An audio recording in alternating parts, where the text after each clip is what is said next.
saya share ya sebentar. Saya tadi udah berikan linknya ke siapa? Ke Angie.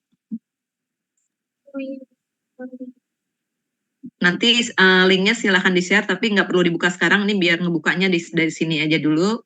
Nanti kita diskusi ya. Diskusi ini masih nyambung dengan yang baru-baru kita bahas terkait dengan siklotron.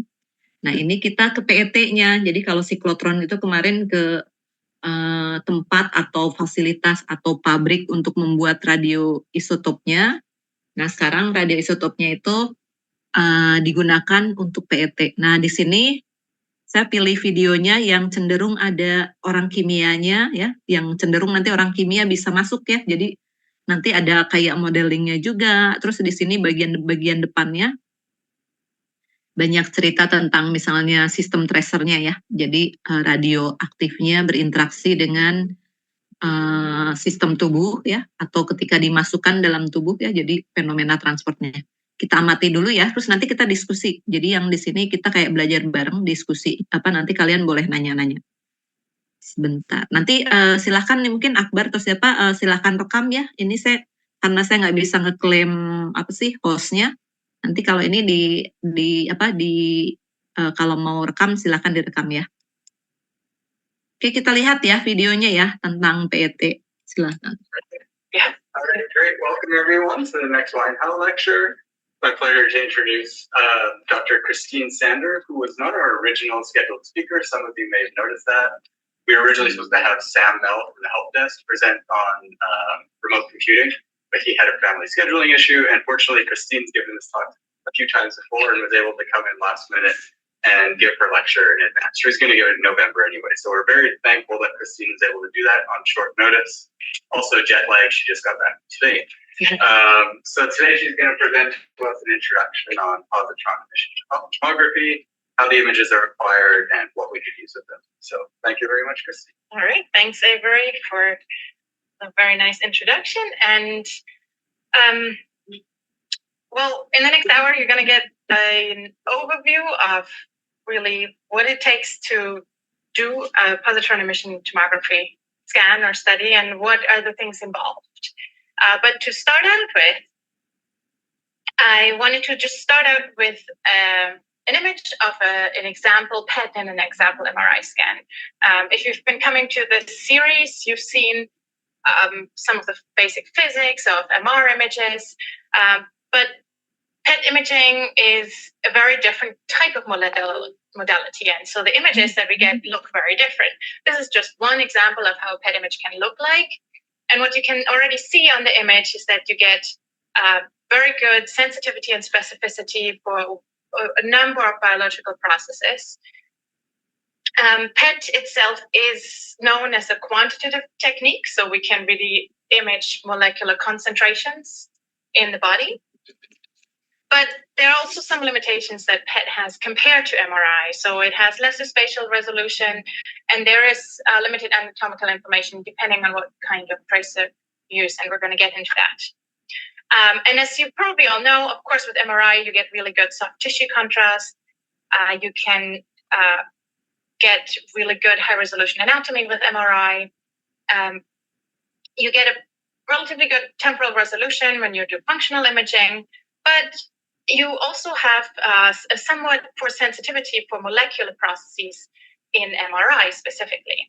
So just to give you this as a little visual starter, let's go back to the basics. I'm going to talk more about, for this hour, I'm going to talk about positron emission tomography. So where does this come from? A positron is really an anti-electron. It has the same charge, but a positive charge compared to the electron.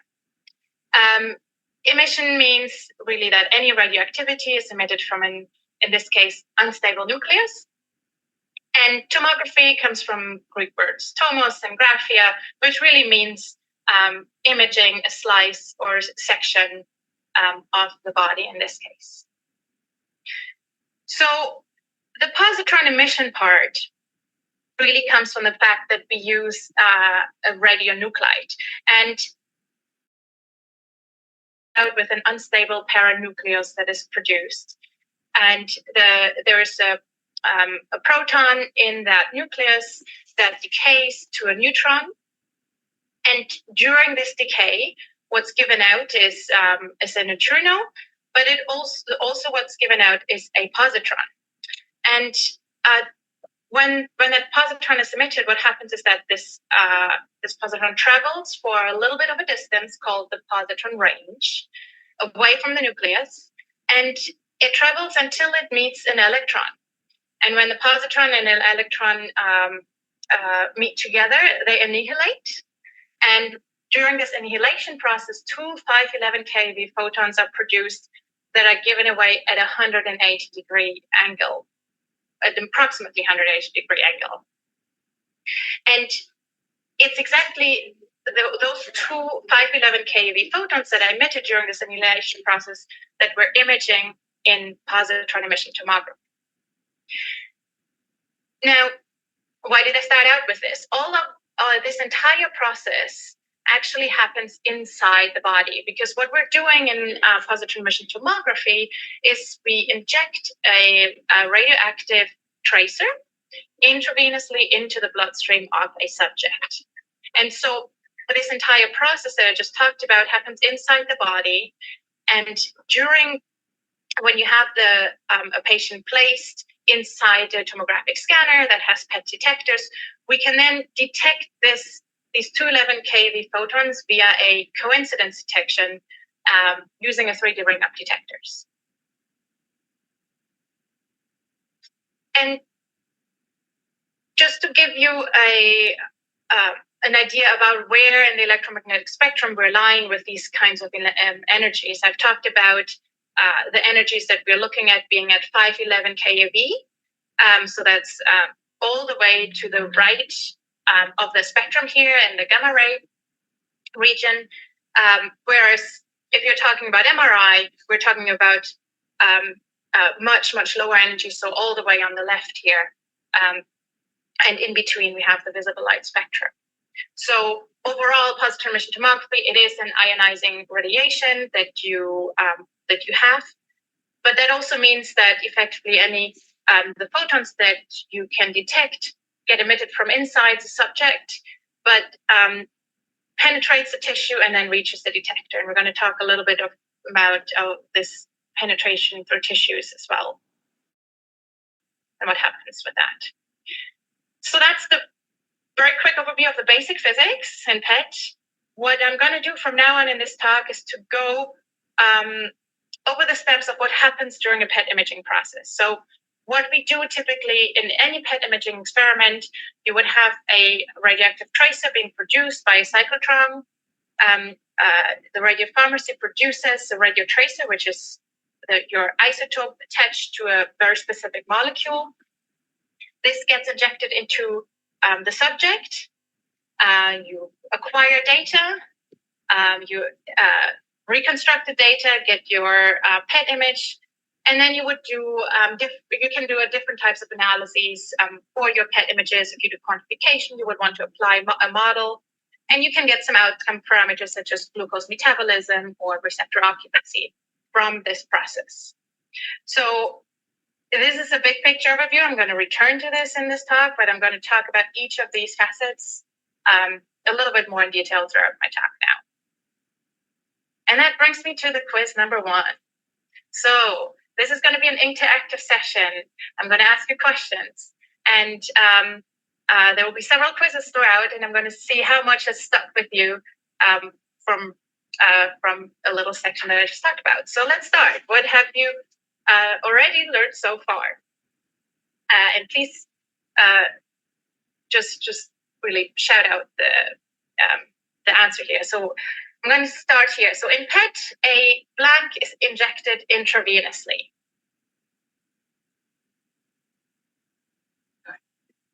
Yes, very good. Excellent. So next, the unstable radionuclide emits a...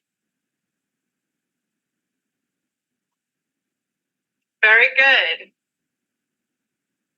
Next one. When the positron combines with an electron, this is called Sebentar para mahasiswa, yang pertanyaan yang ketiga ini bisa jawabkah kalian? Anihilasi, Bu. Ya, oke, anihilasi ya. Excellent. You're getting really, really good at this. All right, next one. The annihilation gives rise. Oke, yang keempat. Pertanyaan yang keempat. Gamma ray, Bu. Ya, foton ya. Gamma ray. Blank at an 180-degree angle. Yes, I think I heard it somewhere. So it's 2 511 keV photons. And then a ring of PET detectors measures. Oke, yang kelima ini silahkan.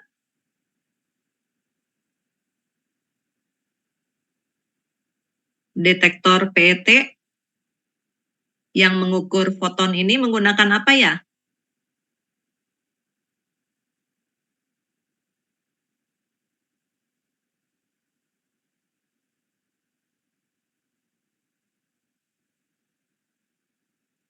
Detektornya kira-kira apa ya para mahasiswa? Ventilasi, Bu. Ya, kita lihat ya. The pairs of photons using what?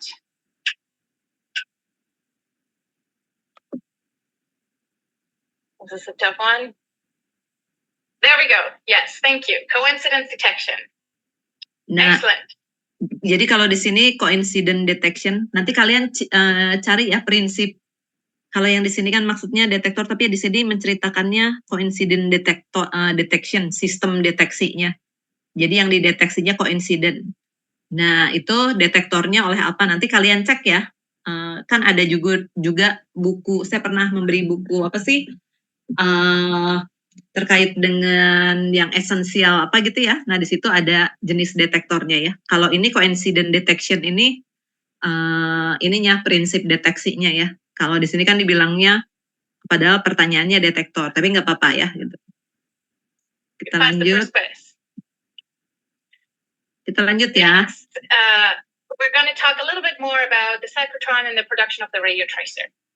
So what happens here is that, first of all, you need to produce a radioactive isotopes. The kinds of isotopes we work with, the PET imaging, are relatively short-lived. So they tend to be examples like here are listed, carbon-11 or F-18. And they have half-lives of 20 minutes or in the case of F-18, 2 hours. So what you have to do is to produce these kinds of tracers on site, because if you were to produce them too far away, by the time you get them delivered to the site of the scanner, you wouldn't get much signal. And so they're really short-lived tracers, such as oxygen-15, that have a half-life of 2 minutes. And so it's for any PET facility, you generally need to have a cyclotron either very close by or on site. And here at the Martina Center, we do have a cyclotron that's downstairs next to the PET scanners. So basically, the majority of radio tracers are produced on site and shipped directly from the radio pharmacy to the scanner bay. And so what happens is that that a proton beam bombards and your initial isotope, producing a radioactive isotope, in this case C11, using a byproduct. And all of that happens inside the cyclotron itself. I'm not going to, there's some really interesting, cool physics in terms of the cyclotrons. I'm not going to go into details in that directly. If you're interested in that, I can point you to some literature on that.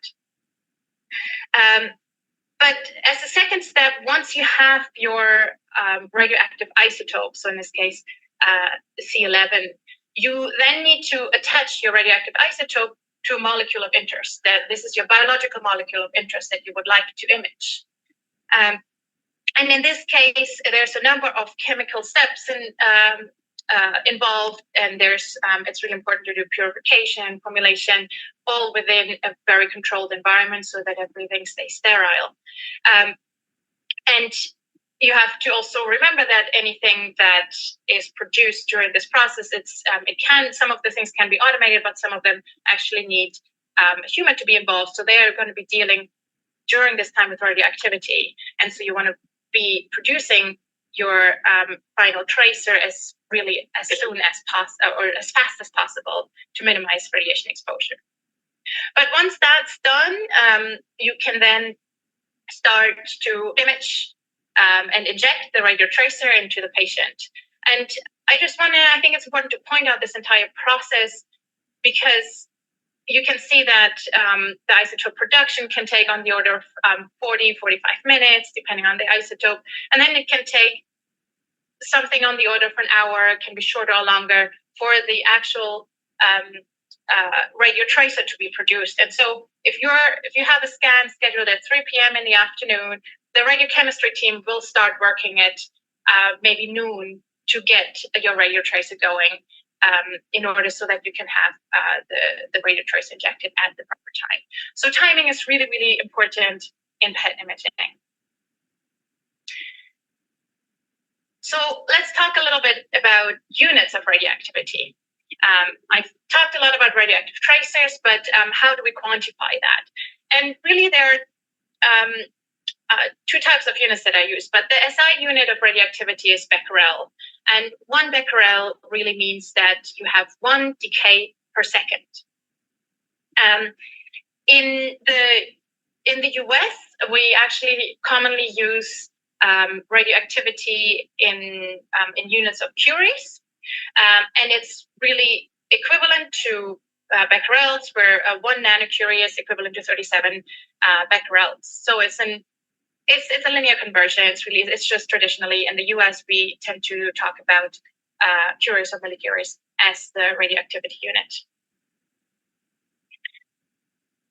And I've already talked about the fact that time is really essential in PET, but this is how a typical radioactive decay curve can look like. And this is for the example of the isotope F18 or C11.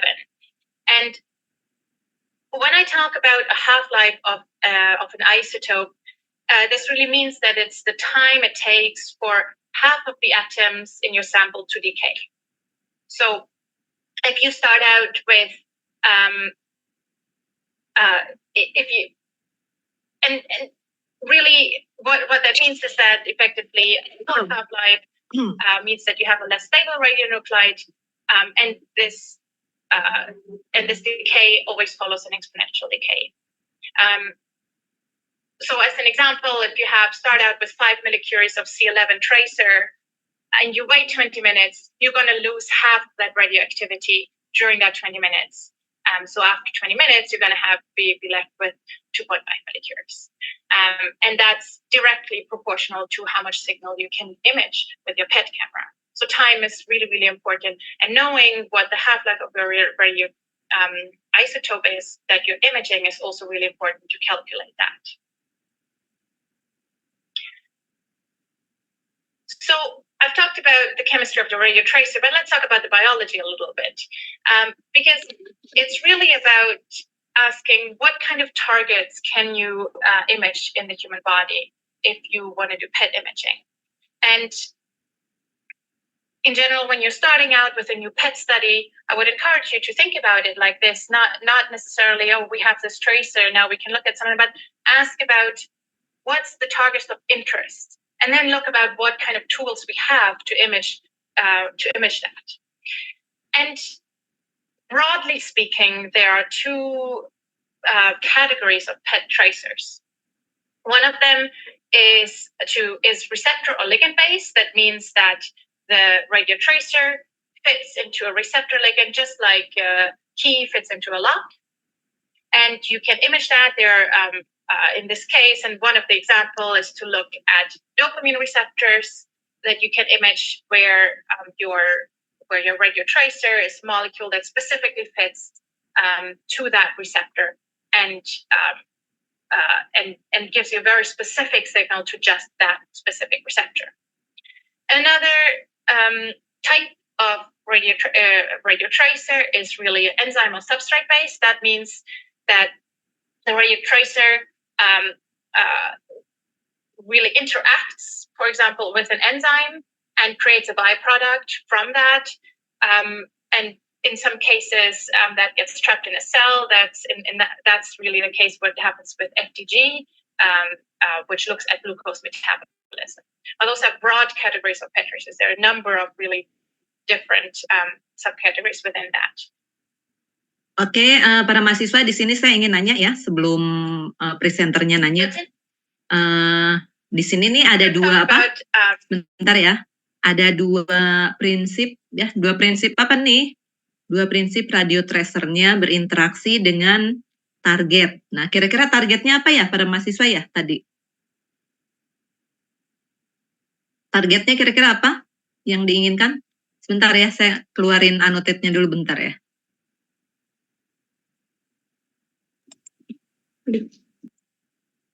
Targetnya apa kira-kira para mahasiswa? Ligand dan enzim. Ligand dan enzim. Jadi ininya ya. Jadi ini tuh nanti prinsip apa ya? Semacam prinsip ikatannya. Jadi antara senyawa bertandanya ya atau tracernya, radio tracernya ya senyawa bertandanya dengan target.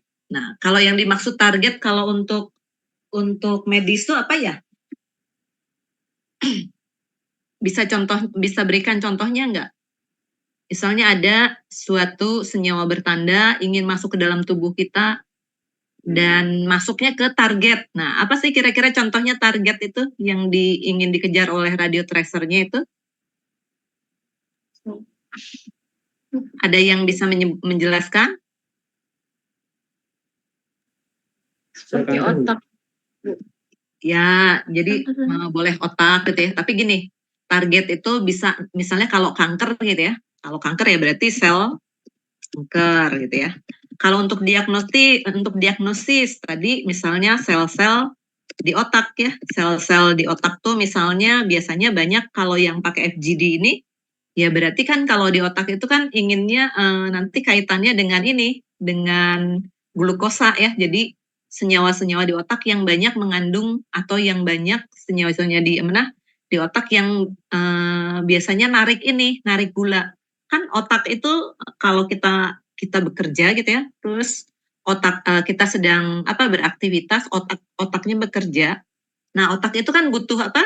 Butuh makanan, ya, butuh inputan untuk membuat menginikan energi. Nah, masukannya apa? Yaitu glukosa. Ya, berarti yang disebut target itu bisa kalau ini untuk terapi bisa sel kanker. Kalau untuk diagnosis ya berarti sel-sel yang ada di apa sih namanya tuh organ-organ yang pentingnya ya, organ-organ esensial. Nah, sekarang kita lihat nih. Jadi sebelum ini rada kimia banget nih. Ini ada dua ini. Jadi ada dua, saya hapus dulu ya coret-coretannya. Ada dua prinsip ikatan ya antara misalnya nanti radio tracernya atau radio farmakanya dengan target. Nah, ini ada satu, ada dua. Kira-kira bisa membedakan nggak di antara kalian? Ini kan bahasanya cenderung rada biologi, tapi karena mungkin kalian udah pernah waktu SMA pernah belajar biologi sedikit. Nah, kalau yang reseptor ini kita lihat ya, reseptor ini gambarnya yang menarik apa nih di bagian sini ada situs yang aktifnya nih ya.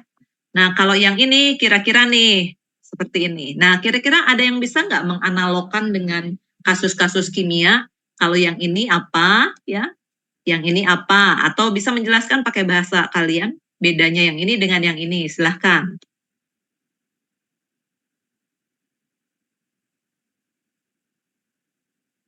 Bedanya yang sebelah kiri, jadi ikatan reseptor dengan ligand base, dan yang ini, yang trap in cell, ya, trap in cell.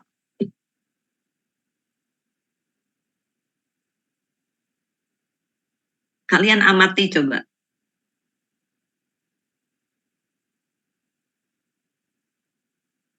Ada yang bisa jawab atau kira-kira ini nggak usah takut, pokoknya bayangan kalian apa gitu kalau ada dua perbedaan nih. Jadi prinsip radio tracernya masuk ke dalam tubuh dan nanti berikatan dengan targetnya, berinteraksi dengan targetnya. Ada dua macam. Yang satu ini, yang satu ini. Kira-kira apa nih bedanya? Oh, yang satu absorpsi, yang satu difusi kayak absorpsi gitu bukan? Yang mana yang absorpsi, Holly? Yang kiri atau yang kanan? Yang di depannya reseptor atau yang di depannya enzim? Yang absorpsi itu yang reseptor, yang absorpsi yang enzim, Bu. Yang ini apa? Yang pakai D, Bu. Yang ini pakai pakai ini ya? Pakai D Ya, gitu pakai ya? D. Iya. Yang ini? Pakai B, Bu. Absorpsi, oke, berusaha gitu seperti itu ya, mendekati ya, tapi belum tepat. Ada lagi? Bagus, udah berani udah bisa menginikan pendapat, silahkan. Sambil diamati ya, saya bilang ini ada site namanya. Site itu apa ya? Gugus. Nah, gugus aktif. Nah, istilahnya. Active site. Kira-kira gimana? Izin Ada yang berpendapat bisa? ya, Bu. Gimana? Saya izin berkomentar Ya, tentang ligan. Yang ligan sih, Bu. Ligan itu kan Ya. molekulnya mengikat reseptor tertentu ya, Bu. Nah, di Ya. radio tracer ini itu molekulnya dimodifikasi, Bu, untuk membawa isotop radioaktif tanpa mengganggu kemampuan ikatnya, Bu. Oke. Ya, reseptornya. Ya, oke. Bagus, Denny. Yang sebelahnya bisa? Yang sebelahnya saya kurang begitu paham ya, Kurang Bu, tahu. ya, untuk Oke, nggak mekanisme. apa-apa. Nggak apa-apa. Yang lain? Yang lainnya? Kalian di kuliah-kuliah apapun ada yang nggak yang kuliah tentang adsorpsi? Pernah menyinggung-nyinggung adsorpsi nggak? Adanya absorpsi, Bu. Iya, Bu, pernah, Bu. Adsorpsi adanya ini ya, absorpsi gini ya? Yang pernah disinggung yang atas, Bu. Yang atas, oke. Ini yang atas nih ya. Mungkin tadi Holly udah agak bilang seperti itu. Ini yang atas, yang adsorpsi itu malah yang ini. Ya. Yang ini saya nggak bilang absorpsi atau apa, tapi ini kayak ikatan yang kation itu ya. Jadi kalau kalian misalnya melihat penukar kation, penukar anion gitu ya, atau penukar ion, itu pasti ada gugus aktifnya kan? Nah, gugus aktifnya itu nanti bisa berikatan dengan yang ini itu radio tracernya nih, ya. Yang hijau ini maksudnya radio tracernya atau obatnya. Ini ada di apa? Ini ada di dalam sistem tubuh, misalnya sel kanker prostat gitu ya. Sel kanker prostat tuh punya reseptor yang suka dengan, jadi reseptornya itu sel kanker prostat tuh reseptornya bersifat kalau ion negatif gitu ya. Jadi bersifat ion negatif. Nah, kalau misalnya tadi saya bilang bersifat ion negatif, dia akan berikatan dengan apa ya? Cenderung kalau ion negatif ini. Dia akan senang berikatan dengan apa kalau ion negatif nih, kalau ikatannya seperti ini?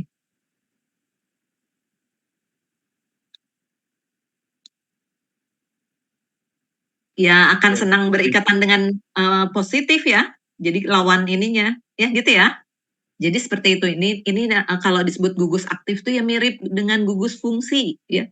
Jadi kalau kalian belajar FTIR ada gugus fungsi, itu maksudnya gugus aktif. Jadi misalnya kalau penukar kation, kalian di antara kalian ada yang pernah dengar penukar kation, gugus fungsi di belakangnya apa ya? Contoh penukar kation. Coba berikan contoh senyawa atau resin penukar kation. Di ujungnya tuh ada apa ya? Gugus aktifnya kalau penukar kation. Ada bisa natrium, Bu, untuk penukar kation. Natrium? Natrium tuh gugus fungsi kah? Jadi kalau penukar kation, kalau kalian pernah dengar ini ya, misalnya sulfonat. Ya. Asam nggak sih, Bu? Kenapa? Dalam kondisi asam nggak sih, Bu? Jadi ion asam sulfonatnya. Ya, jadi sulfonat ini nanti dia bisa mengikat kation ya. Jadi cari rumusnya ya, kalau nggak salah S, pas ada S-nya, ada O-nya, O-nya kalau nggak salah 3 gini ya. Terus baru ada H-nya ya. Nah, berarti ininya apa? Ininya karena penukar kation berarti ini apa? Positif ya. Nah, kalau positif, ini ya positif. Nanti kira-kira menggantikannya yang mana? Yang H-nya itu, ya jadi salah satunya H-nya itu nanti diganti dengan misalnya Na, gitu ya. Atau K, gitu ya. Jadi ini kan bersifat positif, si sulfonat itu. Nah, H-nya itu nanti tuker-tukeran kationnya. Kan di sini yang kationnya H-nya itu. Nah, H-nya itu, nanti H-nya ini saya lupa H-nya ada berapa. Tapi intinya nanti berikatan dengan gugus sulfonatnya itu misalnya bisa Na, ya Na kan plus, kan ini kation kan Na tuh, terus bisa K plus juga, bisa Ca, Ca-nya 2 plus gitu ya. Tapi nggak mungkin OH min gitu ya nggak. Kalau OH min kan anion ya nggak. Ya, nah yang bisa biasanya dengan OH min itu adalah gugus fungsi yang di belakangnya itu ada NH2. Ya, NH2 tuh penukar anion gitu ya. Nah, ini kasusnya mirip gitu. Ya, jadi kalau yang di kimia yang kita pahami mirip seperti itu. Cuma di biologi di orang-orang mikrobiologi menyebutnya nih reseptor. Reseptor itu ada di dalam sistem tubuh, ya gugus-gugus aktif yang ada di dalam tubuh. Nah, ini biasanya ligand base ya. Jadi interaksinya tuh nanti soal ligand. Ikatannya nih nggak hanya sekedar elektrostatik, tapi bisa ikatannya tuh kovalen ya. Jadi ikatannya malahan apa?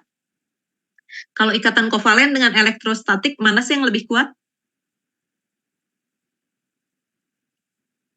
Ayo, para mahasiswa nih kimia dasar nih. Augie, ikatan kovalen dengan ikatan elektrostatik, mana yang lebih kuat? Ikatan kovalen, Bu. Ya, ikatan Bu, kovalen ya. Ikatan kovalen ya.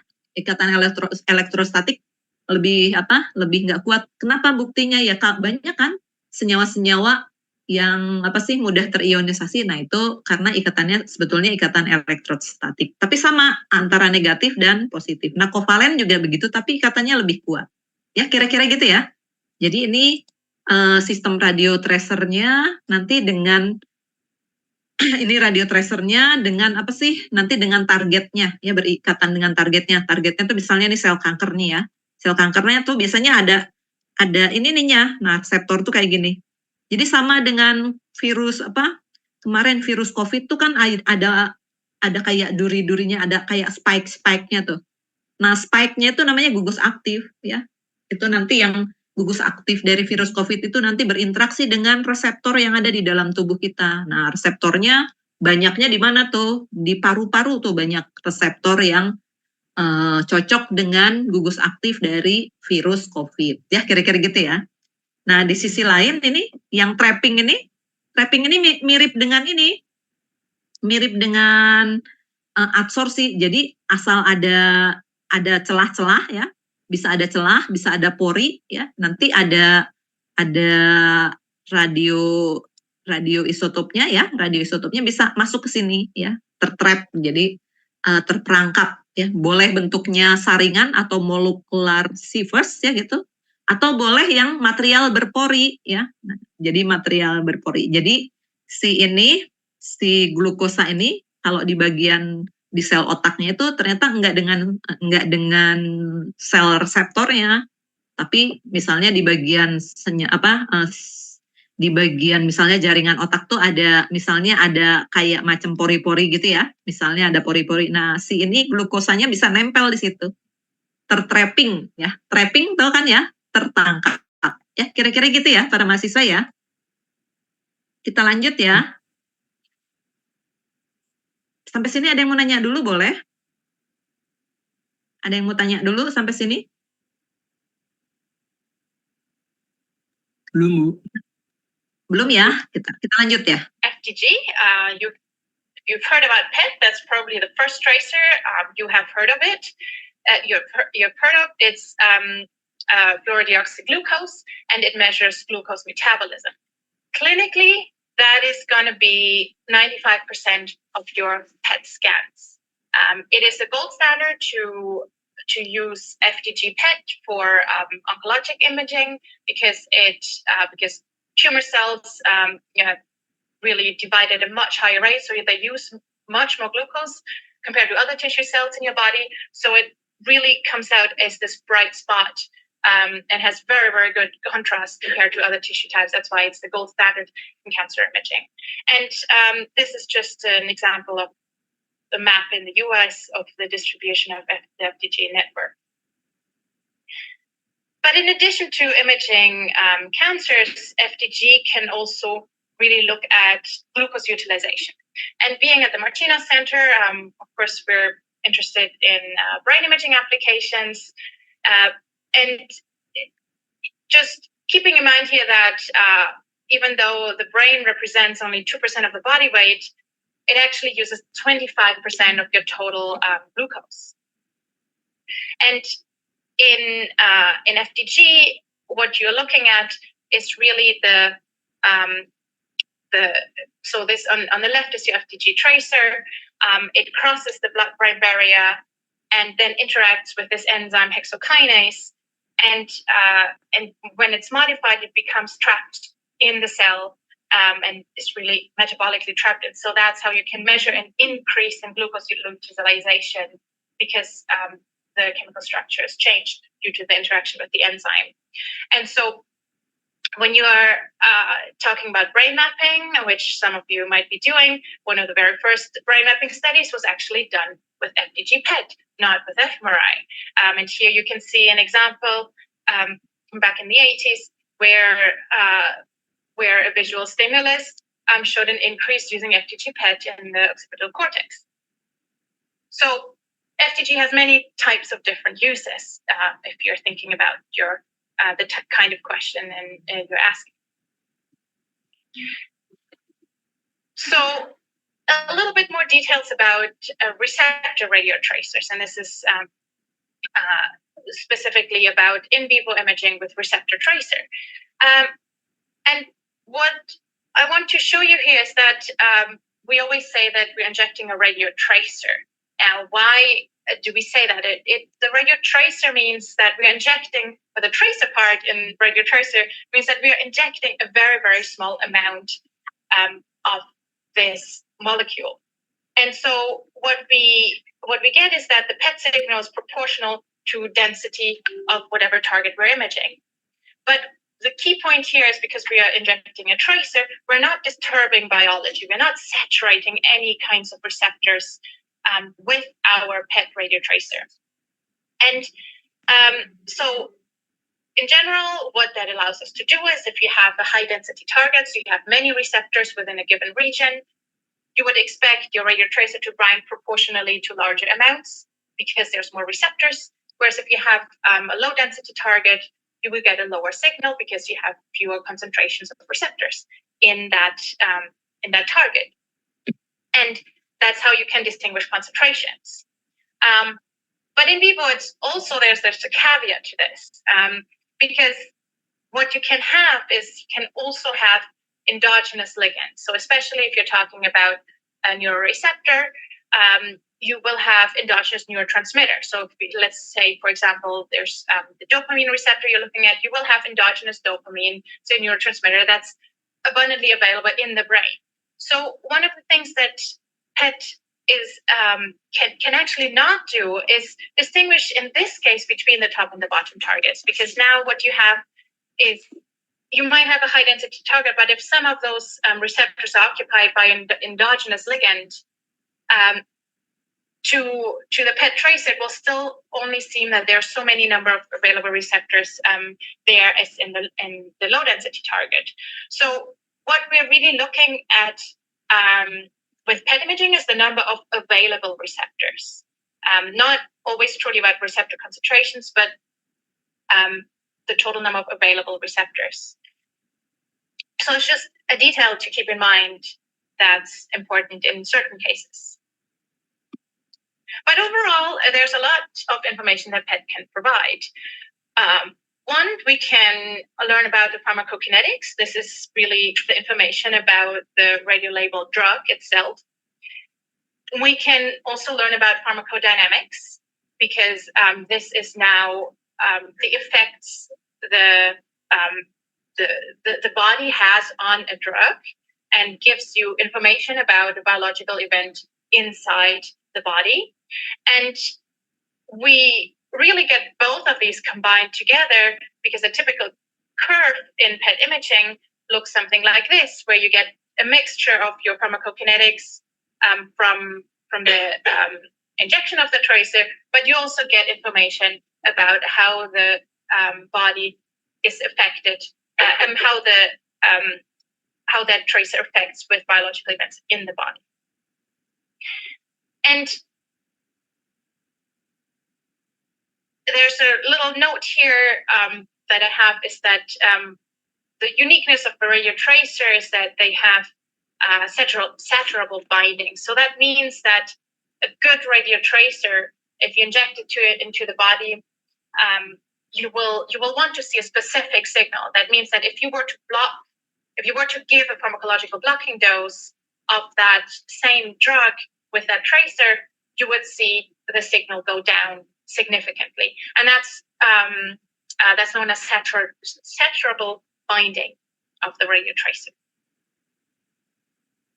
And I just wanted to give you a couple of examples of what radio tracers are. This is an example of the dopamine system, and you can see here the presynaptic and the postsynaptic membrane, and there are actually several targets of radio tracers that you can look at. So you can look at a dopamine transporter that's sitting presynaptically that transports dopamine in and out of the cell, depending on demand. There's the actual postsynaptic tracers that are important for signaling down in your postsynaptic axon. You have a specific molecule, PET tracer, that can look at that. You can look at surrounding glial cells using monoamine oxidase tracers, or really look at overall metabolism using FDG glucose. So within that same synapse, you can look at different kinds of molecular events with different radio tracers. So again, depending on the kind of question you have, there might be different kinds of real suitable tracers available. And just to go through a couple of examples, a C11 raclopride is a radio tracer that's been very well validated and looks at the dopamine receptor subtype D2 and D3. And it's been used in a number of different kinds of imaging studies, especially in psychiatry. And there are specific agents for the mu-opioid receptor system, looking at, for example, now the opioid crisis we have. We can specifically image the opioid receptors in the brain or in the rest of the body. And one of the traces available for this is C11-pentanol. And another example, this is actually looking at amyloid deposition now. There's actually a lot of newer tracers that also look at tau. This is really important in aging and in Alzheimer's disease. You know, if you're familiar with it, you will know that there are depositions of these aggregated proteins in the brain, and we can image them with specific PET ligands. And again, I just wanted to give you a couple of examples, but if you want to really get a big spectrum of this, I would really refer you to this website from the National Institute of Mental Health. They have an updated list of overall brain targets and really currently existing radio tracers. So currently, as of today, there's 39 separate brain targets that you can image with PET ligands, and there are more than 100 ligands available for that. Sometimes a specific target has several tracers with different properties to look at. But if you are looking for a specific target in your study, go to this website and just browse and see what you can do with different kinds of radio tracers. So that brings me to quiz number 2. Baik, kita ini ya, lihat kalian coba menjawab kuis-kuisnya ya. So, radioisotopes are produced by a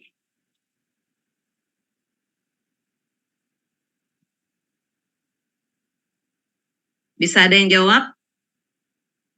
Gampang kan ini pertanyaannya kan? Proton. Siklotron. Radioisotop ya, coba kita lihat ya. Yes, very good. By cyclotron. Units of radioactivity are blank and blank. Ya, yang ini gampang kan ya. Silahkan, satuannya apa? Becquerel. Dan apa nih? Curie. Ya, oke, lanjut ya. Yes, I hear a lot of murmuring here. Feel free to speak up, but I did hear it. Becquerel and Curie or Millicurie. Then, radio tracers are most commonly labeled with blank or blank. For the sake of completeness, I'm Sebentar. mentioned Tadi tuh mana? Sorry. Kelewat deh. it Tadi sampai mana ya? Oke ya. more than Sebentar. 100 millicuries of F18. Ya, oke, dilihat ya. Millicuries is called. Yes, you got this one. And what's the half-life for F18? Ya, oke, nanti kuisnya dicoba sendiri ya. Oh, I heard some rights and some wrongs. It's yes, it's about 2 hours. C11 is 20 minutes. So F18 FDG can measure what kind of metabolism? Excellent. Very good. Quest number 2 is done. So now we move on to trace injection and PET scanning. Ini para mahasiswa, jadi di sini juga, jadi walaupun ini pelajarannya rada biologi, di sini tuh ada kinetik ya, ada kinetik modelingnya. Nah ini di Indonesia saya mau menginfokan orang-orang Indonesia yang punya punya PET dan dan siklotron, ini yang bagian kinetik modelingnya tuh masih lemah ya. Bayangkan kalau dokter tuh pintar-pintar, tapi kan kalau udah jadi dokter suka malah nggak sempat belajar karena sibuk udah melayani pasien ya. Jadi biasanya yang siswa yang tugas akhir. Nah, nanti dokternya jadi konsulatnya, jadi konselingnya, jadi untuk tempat konsultasi ya, konselingnya. Disebutnya konselor gitu ya. Nah, sementara mahasiswanya jadi kalau dokter tuh mahasiswanya tuh ada istilahnya mahasiswa yang sedang magang atau sedang ini tuh koasnya gitu ya. Nah, ini nanti kita lihat ya. Jadi ini kalian amati yang terkait modeling ininya. Nah, itu tuh modelingnya tuh mereka mengenalnya kompartemen. Nah, kalau di kita jadi kayak reaktor gitu ya, reaktor yang kalian tahu ya, reaktor kimia itu ada berapa macam ya?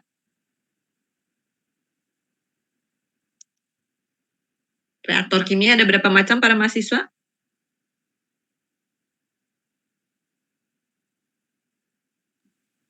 Ada batch dan continuous, Bu.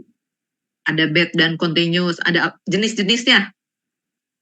Ada reaktor Flow. ya, ada plug flow gitu-gitu ya. Nah, kalau di dalam tubuh kita tuh, jadi di dalam tubuh kita tuh dengan adanya banyak organ-organ vital. Nah, itu kayak misalnya saluran darah gitu ya. Pembuluh-pembuluh darah tuh dianggap kompartemen atau reaktor. Nah, yang cenderung mirip dengan pembuluh darah, reaktor yang gimana ya?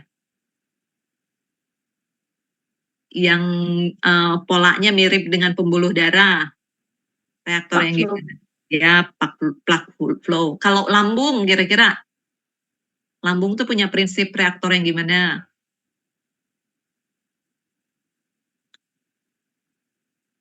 Lambung tuh karena ada asam, ada apa, dan ketika makanan dicerna gitu, metabolisme di lambung tuh cenderung kayak diaduk-aduk gitu ya. Jadi mirip reaktor tangki berpengaduk ya, gitu ya. Kalau lambung terus nanti misalnya ada usus, ada apa gitu ya. Jadi kira-kira ini, nanti kira-kira kalian amati pola modelingnya ya, kita lihat. So with that, I'm gonna switch to a brief video that kind of summarizes what we've actually looked at so far.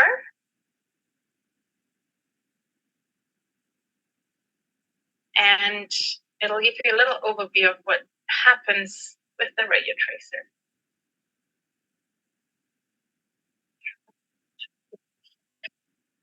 There we go.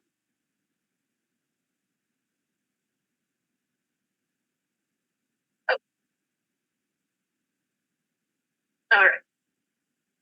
I'm gonna restart this. There we go.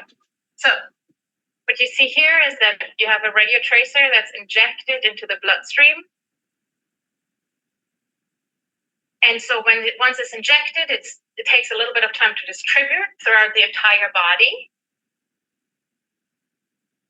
And when you then wait, again, this is about imaging biological processes. In the case of FDG, for example, it goes to organs that are very high in glucose metabolism, and that's how the contrast in your PET image is created. In this case, you can look at really tumor tissue. And so this is going back to your bloodstream where your radio tracer really distributes it diffuses out of your bloodstream into the tissue. The F-18 decays, it meets the electron and annihilates, giving away 2 511 keV photons. And that's what we're detecting in the PET scanner, right? And then magically the image appears on the screen. So let's talk about how we get from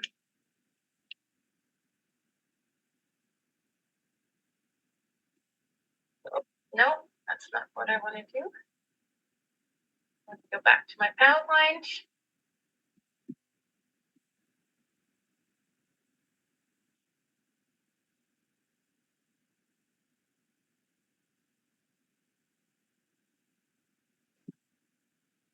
Mungkin saya lewatin dulu ya, dikit ya, biar cepet ya. The same good quality image out. Of course, there's a trade-off here with how much radioactivity you want to expose your patient to. So it's just important to keep those things in mind because they're different from other imaging modalities where you don't inject your tracer. And of course, sensitivity is affected by your PET detector, the number of detectors you have, and the actual detector makeup itself. But importantly, the way we detect events or photons in PET is really through 3 types of events. First, there are true coincidences, which are annihilation photons that just escape the body without any interaction with the surrounding tissue. And that's really what we're interested in, right? That's your perfect case scenario. But of course, it doesn't always work just like that. What we also detect is random coincidences. And a random coincidence is, it happens when you have 2 annihilation photons from 2 separate emissions in the body that happen to strike the detectors at the same time. And so these random coincidences falsely get attributed to a different original event, as you can see in that connecting line here. And finally, there are also scatter coincidences, in which case you have 2 photons that get emitted, but one or both of them are scattered a little bit because they interact with tissue. And so the true line of response is a little bit altered. And again, this leads to events that are being wrongly attributed to a wrong position in the body. Oke, sampai sini saya ingin nanya, kalau ada istilah radiasi atau sinyal koinsiden, apa sih kira-kira maksudnya sinyal koinsiden itu para mahasiswa? Leads to an increase in image noise. Are scattered a little bit because they interact with tissue, and so sinyal koinsiden, kira-kira apa ya para mahasiswa ya? Ada istilah ko gitu ya, incidences. Nih, ininya ada S-nya. Kira-kira apa ya?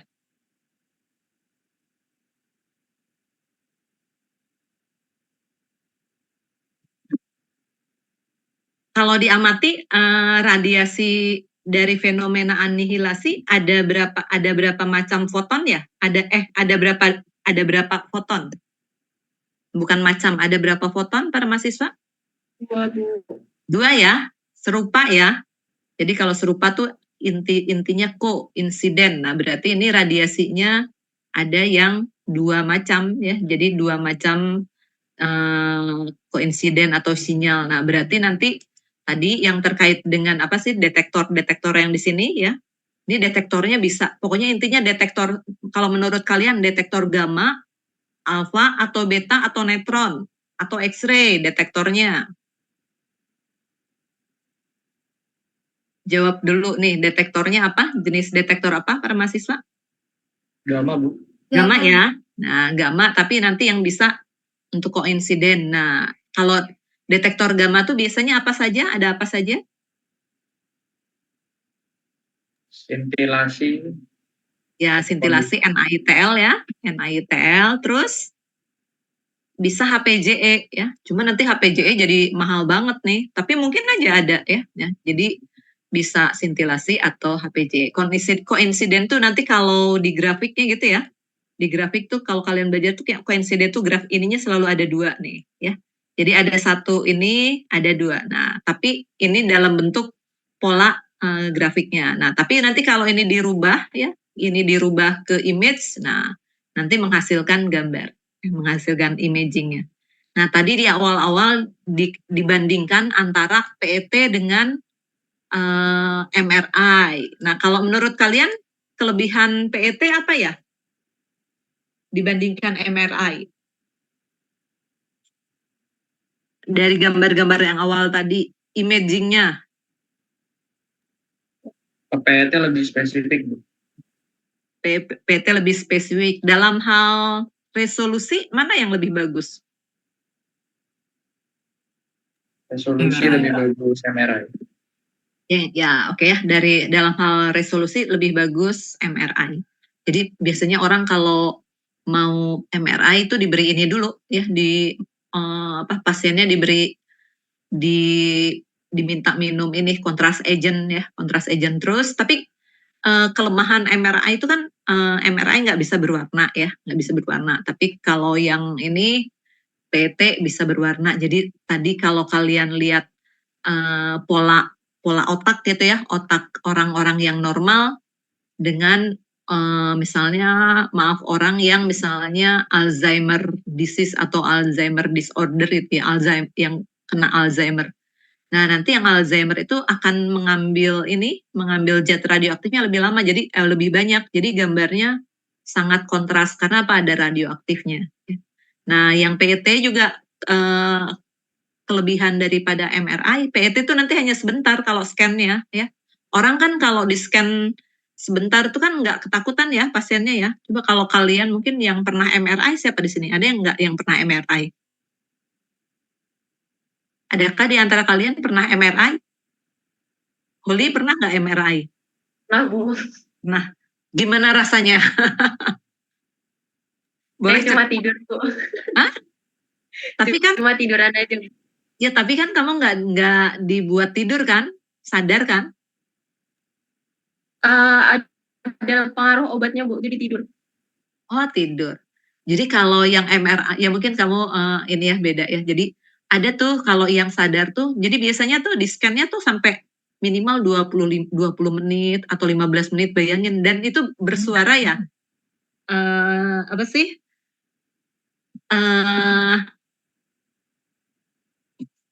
Holly pernah ngerasain nggak suaranya kayak apa?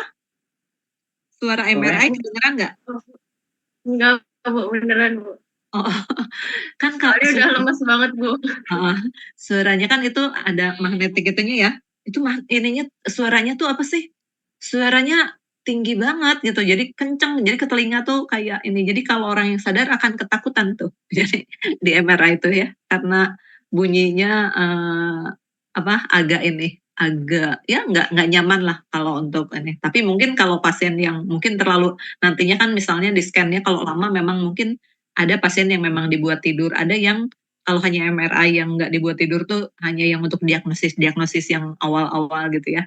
Kira-kira gitu ya. Jadi nanti kalian boleh bandingkan MRI dibandingkan dengan PET. Tapi sekarang tuh ada jadi dari teman-teman dokter yang cerita ke saya, sekarang tuh PET itu ditandem. Jadi ditandem tuh jadi kayak gini nih, PET bareng dengan CT gitu ya. CT itu computed tomography. Agar apa hasilnya juga apa sih tadi juga kan kalau kelompok-kelompok komputer tomografi itu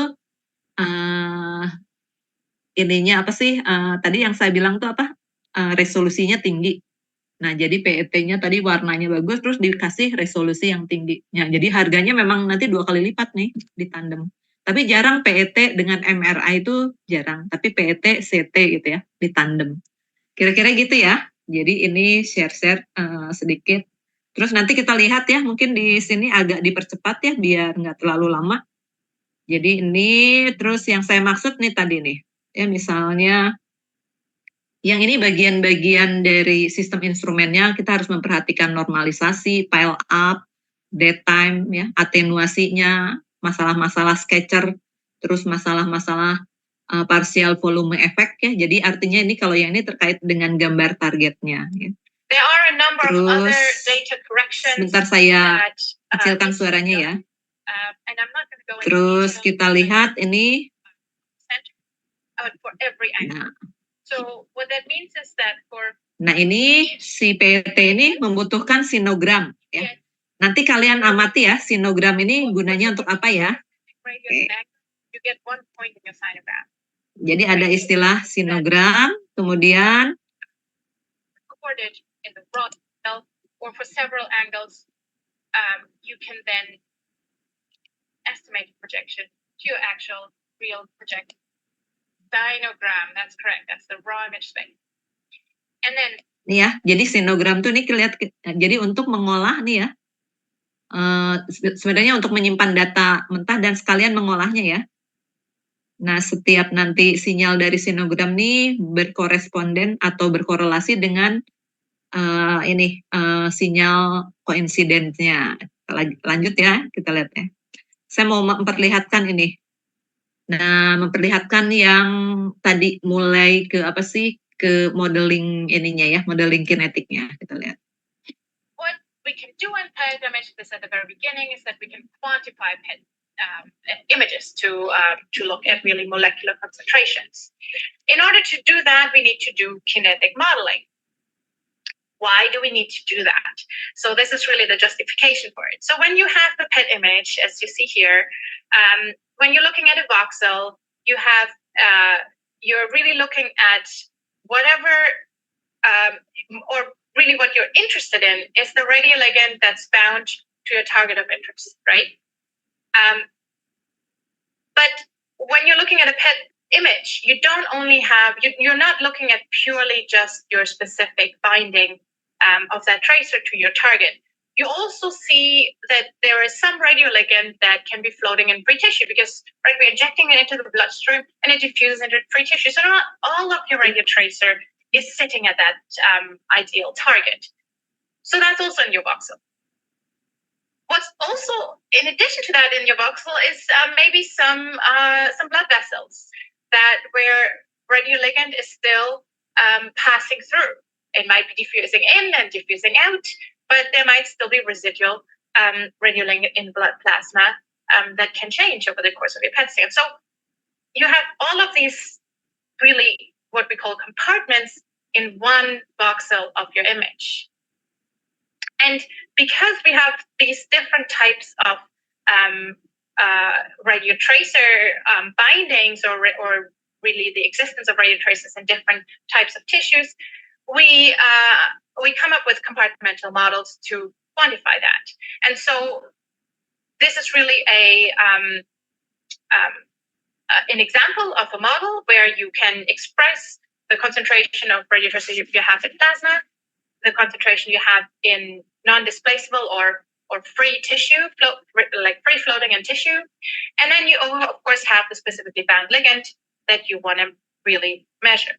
And this is a typical time activity curve. So the PET signal over time for a non-specific binding and specific binding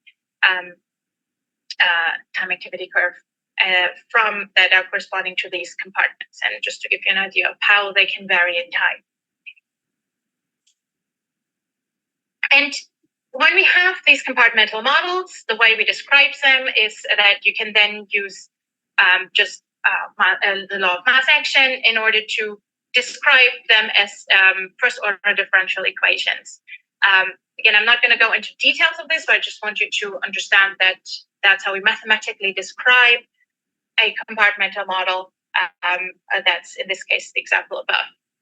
And right now, all you need to know is the fact that your CP, or your plasma concentration, is generally used as an input.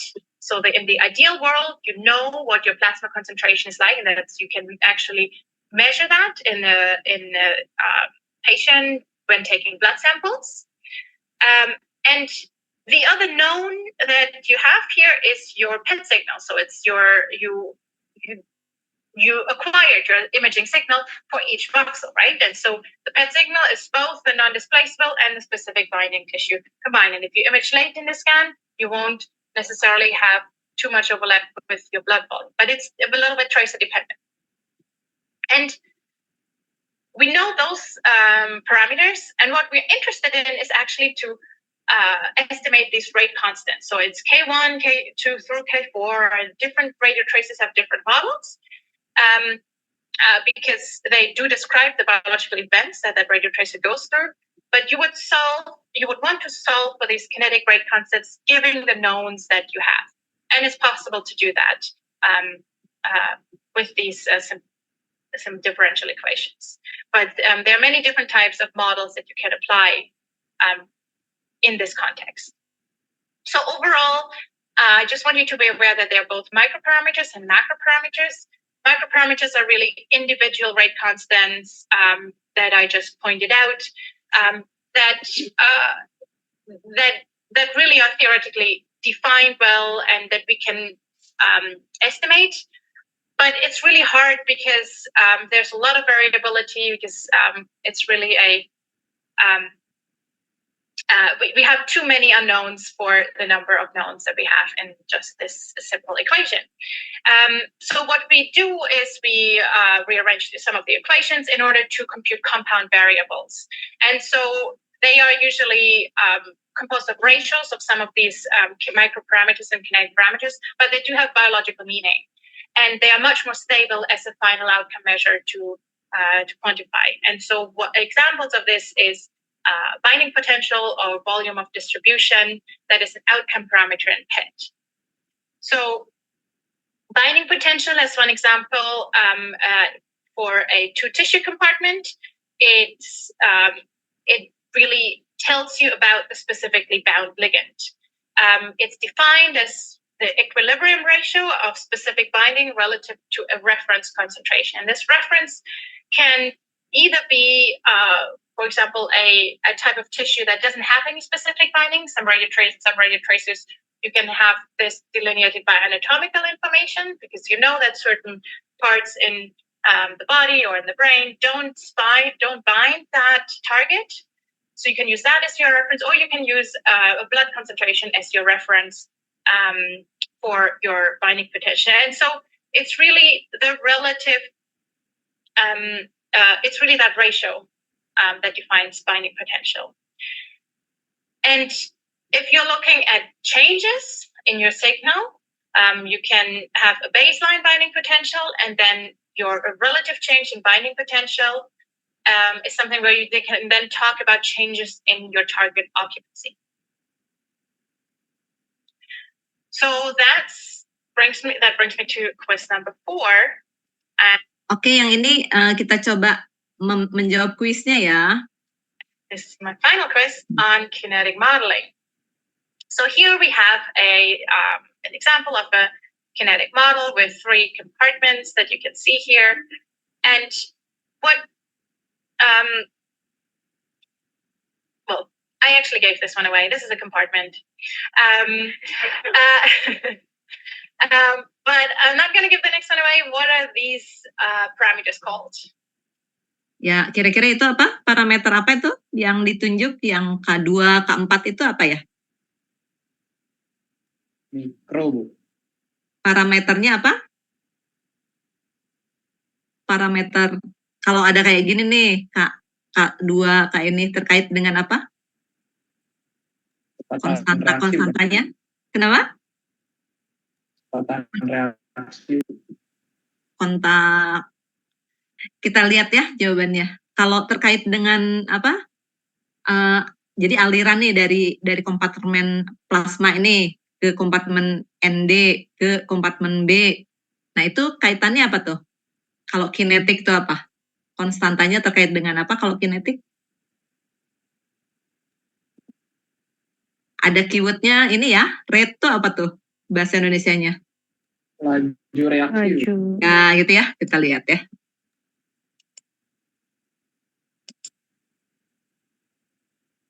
Ini kalian hanya saya kenalkan aja ya, dikenalkan Yes. dengan Very good. Kinetic rate constants. Yeah. And what's this red compartment here? yang merah tuh kompartemen apa kira-kira para mahasiswa tadi? Plasma. Kompartemen apa? Plasma ya. Plasma tuh kira-kira apa sih? Kompartemen apa? Yang kita kenal yang di dalam tubuh kita yang merupakan plasma tuh apa? Darah. Darah ya. Oke, jadi obat The itu plasma concentration, or also known obat itu kan dibawanya oleh darah ya. Jadi disuntikannya di sini secara intravena ya. Sekarang nanti as your ditanya arterial nih. input function. What about the orange one? Yang oranye apa? Para mahasiswa? Yes, I heard it. It's either the free or non-displaceable ligand in tissue. And then the Jadi apa sih non-displaceable ligand in tissue itu apa?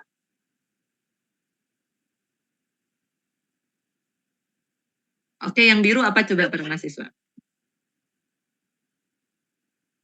yes, it's specifically bound ligand.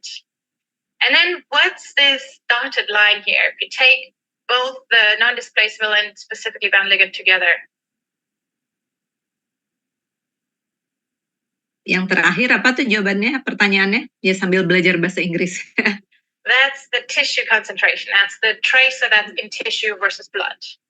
Those are two separate compartments. Again, Ya kira-kira gitu ya.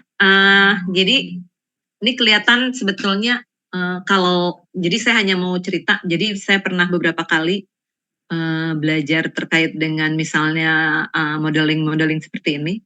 Itu biasanya teman-teman saya yang bisa modeling ini tuh biasanya yang studi-studi dari luar baru masuk ke Indonesia. Jadi jarang yang benar-benar yang orang misalnya orang kedokteran atau farmasi yang ada di Indonesia gitu ya.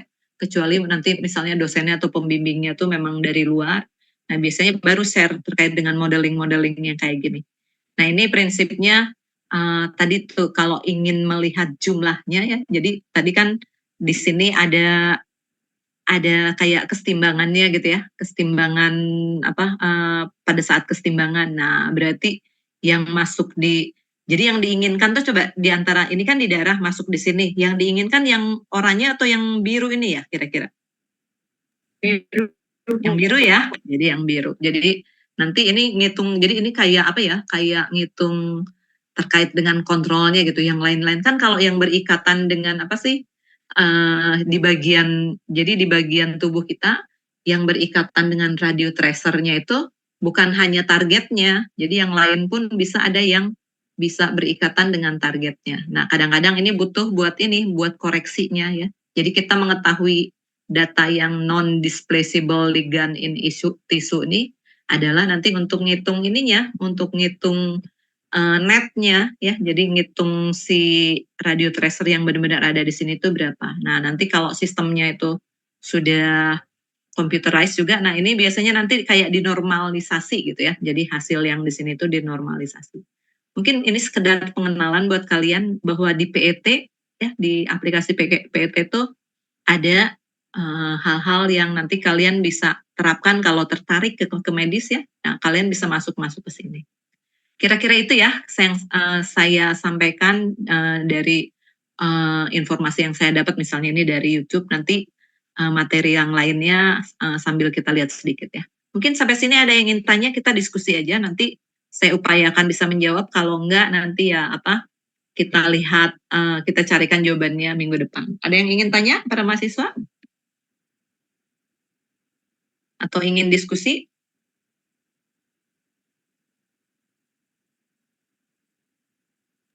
Belum ada, Bu. Belum ada ya? Oke, mungkin ini yang bagian PET. Nanti saya juga ingin menceritakan tentang ini ya. Jadi mungkin kalian sebentar. Yang ini untuk tugas minggu depan ya, biar kalian minggu depan yang presentasi. Nah, kita lihat ya, ada buku ini. Nah, yang bagian ini nanti kita bahas terkait dengan instrumentasinya ya. Kalau PET tadi termasuk kamera gamma nggak ya para mahasiswa? Kalau PET tadi termasuk kamera gamma nggak? Kamera tuh artinya ya instrumen yang bisa menampilkan imaging, terus radiasinya adalah radiasi gamma. PET tadi termasuk kamera gamma kah para mahasiswa? Oke, kalau belum bisa jawab, nanti jawab minggu depan ya. Jadi ini ada materi terkait instrumentasi mediknya. Jadi hari ini tuh saya cenderung ke ATN-nya ke agak medis ya. Jadi ini terkait dengan instrumentasi medis. Nah, di sini di yang bagian instrumentasi medis ini kita belajar tentang kamera, yang di sininya tuh ada kamera gamma yang paling sederhana ya. Ini lihat. Bisa dilihat para mahasiswa. Mungkin bukunya juga udah punya kalian ya. Udah ada yang punya kan ya? Nanti minta Dika punya tuh. Jadi kalau kamera gamma yang seperti ini, kira-kira ini kamera gammanya computerized nggak nih? Computer tomografi nggak nih? Tomografi nggak nih yang kalau gini?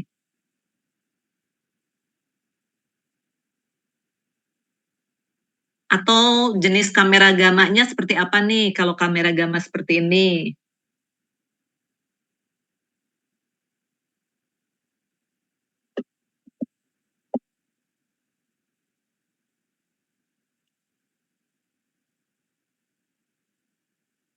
Ini kamera gammanya computer tomografi nggak para mahasiswa? Termasuk computer tomografi nggak?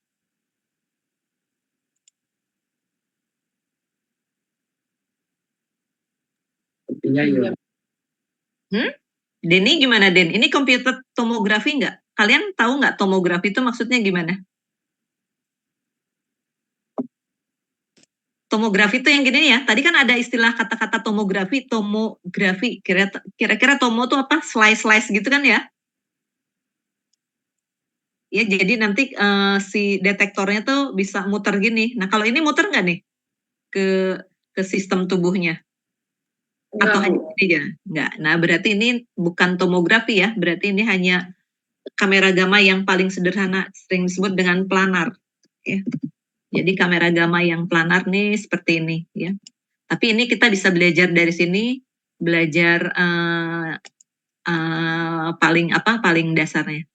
Nah, ini di sini yang di buku ini kan ada kamera gamma yang pertama nih ya, kamera gamma yang paling paling dasar nih. Terus nanti ada juga yang paling ini ya, yang paling yang selanjutnya yang lebih lebih.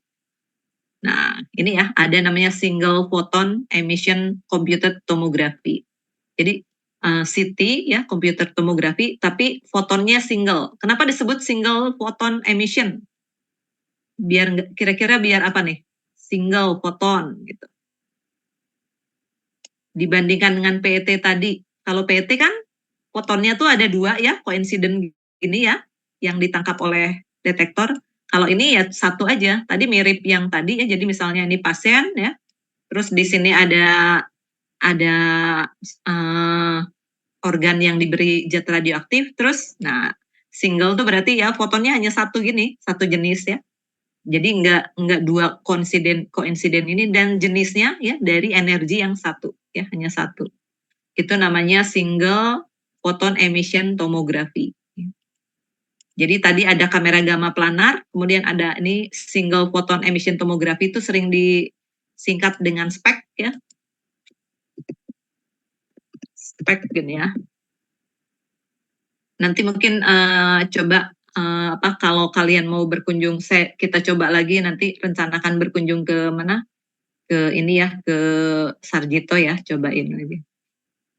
Terus ada spek ya, ini kelihatan ya. Nah, terus ada juga, nih, ya jadi setelah spek itu apa?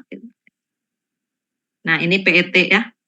Nah kalian nanti minggu depan kita bagi lagi, tapi 3 kelompok saja ya, karena kan kita udah mau UAS ya.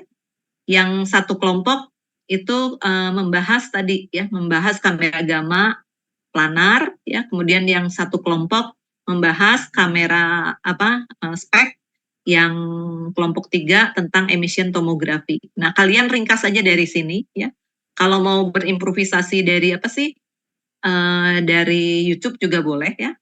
Nah, yang di sini kalian menampilkannya apa? Nggak usah panjang-panjang ya. Jadi menampilkan prinsip instrumentasinya ya.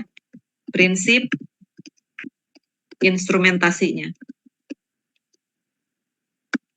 yang dijelaskannya ya gitu ya. Jadi prinsipnya misalnya kayak tadi kamera gamma yang planar itu, misalnya kita masuk lagi ya ke sana ya, coba sebentar ya biar nggak ini. Sebentar saya hapus dulu. Ini tadi kira-kira di halaman 73 ya.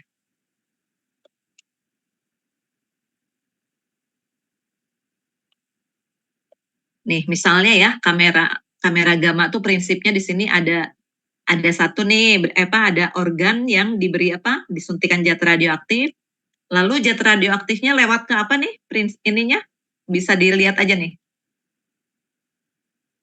lewat apa, ke kolimator ya, yang bagian mana kolimator nih ya, yang kayak jaring-jaring ini. Kemudian ini kristalnya ya, atau kristal detektornya ya, jadi NiTl-nya di sini. Kemudian di sini ada PMT-nya. Ya.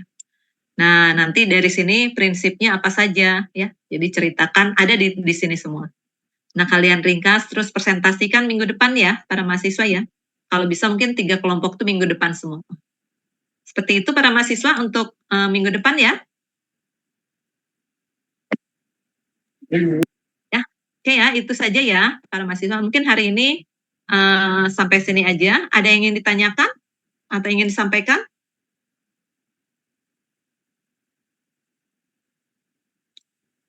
Baik, kalau tidak ada, kita akhiri ya para mahasiswa ya. Selamat siang semuanya.